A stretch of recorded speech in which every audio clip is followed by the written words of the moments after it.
Molt bona nit, senyores i senyors.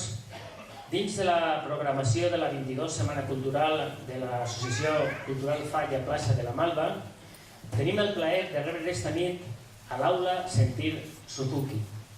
És un esdeveniment que ens ompli de satisfacció per veure l'auditori ple de famílies, de xiquets, perquè venen a gaudir cultura, música, perquè venen a veure una manera diferent d'interpretar la música. I això és molt important. Una de les qüestions que la nostra falla sempre ha fet és intentar arribar la cultura a tots els públics.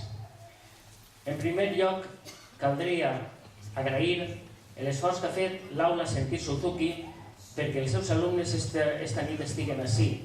Em costa els assajos, les presses, perquè tampoc s'ha preparat en el temps degut, però aquest agraïment vaig a per davant un aplaudiment per a ells, sobretot, i després quan diguen en farem un altre. Així que el primer aplaudiment.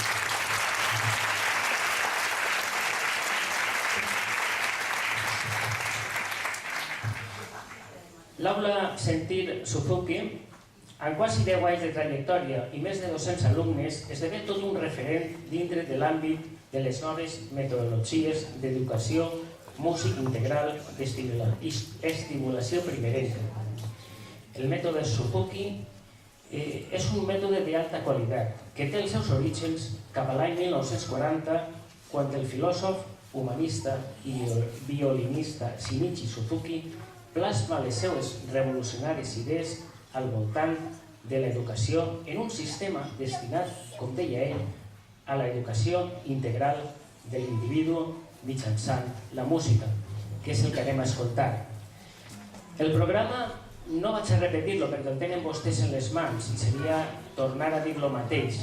El que sí que cal dir és l'agraïment a Nico Vall, Guillem Ortega, Raquel Agrat, Lucía Pérez, Olga Peiroten, Jordi Alborz, Aida Gómez, Lluís Pérez, Enric Naval, Bàrbara Selfa, Isabel Pellicer i totes les famílies Suzuki, amics i col·laboradors que amb el seu esforç i entusiasme fan possible aquest projecte. Moltes gràcies a ells i senyores i senyors, amb tots vostès, Sentir Aula Suzuki baix la direcció del seu director Nico Vall. Bona nit.